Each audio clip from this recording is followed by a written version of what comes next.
शिराळा तालुक्यातील खिरवडे येथील शेतकरी सुरेश पवार हे शिराळा तहसीलदार कार्यालयासमोर सोमवारपासून उपोषण करणार आहेत। तहसीलदार व कोर्टामध्ये मिळून न येणारी दस्तऐवज तयार करून कोर्टाचा वाटप तक्ता सोडून जमीन हडपण्याच्या उद्देशाने बोगस नोंदी करणारा तलाठी व संबंधितावर फौजदारी गुन्हा दाखल करावा या मागणीसाठी शिराळा तालुक्यातील हातेगाव येथील शेतकरी सुरेश पवार यांनी तहसीलदार यांना गेल्या 10 महिन्यांपूर्वी निवेदन देऊनही अद्याप संबंधितावर कोणतीही कार्यवाही करण्यात न आल्याने सोमवार दिनांक 6 रोजीपासून शिराळा तहसीलदार ऑफिस जवळ उपोषण करणार असल्याचं शेतकरी सुरेश पवार यांनी सांगितलं आहे।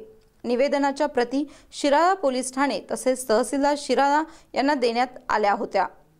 चौकशी गेले 10 महिन्यापासून झाल्या चौकशी दीपक वंजाळे यांनी ती चौकशी पूर्ण केल्या। तलाट्याने सुद्धा मान्य केले की ही मी केलेलं आहे म्हणून फेरफार वगैरे ही नोंदी वगैरे घातल्या ते असं तलाट्याने आम्हाला म्हणजे तिथं चौकशीला लेखी उत्तर दिले तहसीलदारांच्या समोर त्याच्यात मान्य केले।